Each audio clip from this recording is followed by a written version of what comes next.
6, I was molested by my mum's friend who was at the house a lot.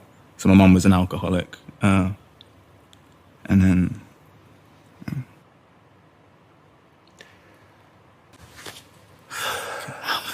Sorry. You don't be sorry. Yeah, so that happened at 6. And then I was sent to Africa to learn discipline. And then I was sent back. 7, I started smoking. 8, I started dealing drugs. Selling drugs? Selling drugs, yeah. An older person told me that they wouldn't stop a kid on a bike, so I'd ride around with my football, and then underneath I'd have the drugs, and yeah. And so that was 8. 11, I was hung off a bridge. By who? A guy from the next estate, a man. And then, yeah, 12, I was adopted, so.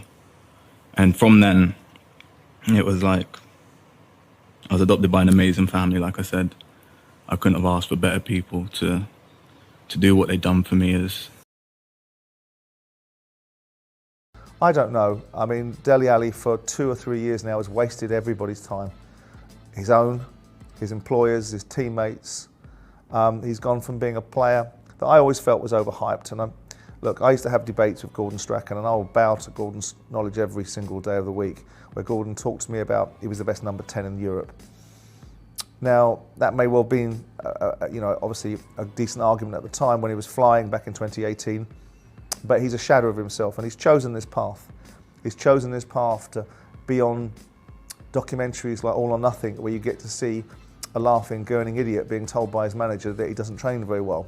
You get to see someone turning up at Everton on a move, which was a downward move in terms of there was no real fee involved. That was the valuation of him. And he turns up on a pitch looking like a refugee, as I said before, an escapee, better word, from Pirates of the Caribbean, without any seam of understanding of the fact he's going to play for one of the big Premier League clubs, and perhaps he should turn up looking like someone that respects the environment he's in, and then it manifests itself on the pitch. I've seen people like Carl Robinson, who is his manager at MK Dons, getting quite cross with the media underlying observation about Dele and his performances, but the fact of the matter is, this kid has taken 2 years of his life, for whatever reason, or even 3, flushed him down the toilet, can't even get a game when he's playing overseas, and is now back to Everton, which I don't know, Sean Dyche might get a tune out of him. Sean Dyche has the capacity to be able to get people facing the right way. He'll have a very different experience with Sean Dyche than maybe some of the other managers he's played with and for. My gut feel is he's done. He's done it certainly at a big club level. He's back to Everton by default because of the nature, I suspect, of the loan and the agreement that they've got in place and whatever's happened over where he was at Besiktas. But what a waste of time. What a waste of an opportunity. What a waste of talent. I never thought he was at the level that people built him up to, but he's a damn sight better than he is now. And maybe he can restart the engines.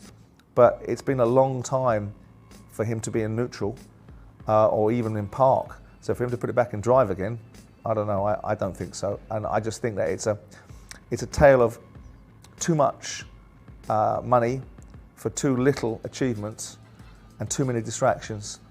And they'll come and take their toll. And I think there'll come a point with Dele Alli where he'll look back and think, what an opportunity I missed. Maybe he'll grasp the nettle. I don't think so. I think his time is done. Season. I mean, it begs the question, what is the point, Simon? They bring him in there to add to bolster the ranks, and he's not You don't know till you've got someone through the door. Well, there's no reason for him not to be fit. May not be a reason for him to be match fit or sharp, but he's been there now for 2 months. He's a complete and utter waste of time. He was a waste of time at Tottenham for 2 years. He's been a waste of time being signed for Everton. It was a waste of time signing. I hope I'm wrong, because the boy was talented. I don't think he was ever at a level that people built him up to. All of a sudden, he was the best number 10 in the world, and people are making cases about what a wonderful player he was. No, I didn't think that either. No. But the point is now he's at a situation where he's been drop-kicked out of Tottenham. The only reason Everton took him is because the actual fee itself was deferred and paid into the long grass based upon performance. Yeah. So based upon performance, probably Everton will get a rebate. Everton will get a rebate because they're doing it on a performance-related basis. Because how can you... I mean, the kid's got to be embarrassed. I mean, is there any level of professional pride? You've been booted out of Tottenham. 2 or 3 managers didn't want you. You know, you've seen Mourinho absolutely decimate your training rate, the way you approach training. So I would imagine he's probably replicating that at Everton. I think Frank Lampard should look at himself for wanting to sign players like Dele Alli because he needed help, not a compounding of the problem. Because if this kid has gone to Everton and he's in last chance saloon or getting close to it, Exactly. and this is the byproduct of it. There's no reason why he shouldn't be chomping at the bit. There's no reason he shouldn't be fit enough and competitive enough to go into that side, because that Everton side is poor. So to be out of it when the people in front of you, with a couple of exceptions, like the young kid that's in the side through merit who was on the bench yesterday, Dele Alli, you're looking at someone that's wasting everyone's time. Yeah. Notably his own. All I would say is that, because I've been there and done it in terms of being out of a team, I remember having a season at Tottenham where I was in the wilderness a little bit for various reasons. And personally, with me, it took, I know Dele, it's been a bit longer and he's had chances, so it's a little bit different, but so hard to get back to the top of your game when you don't have a run of games, run of 90 minutes, to just really, 3 or 4 games to find yourself and build your confidence at a new club.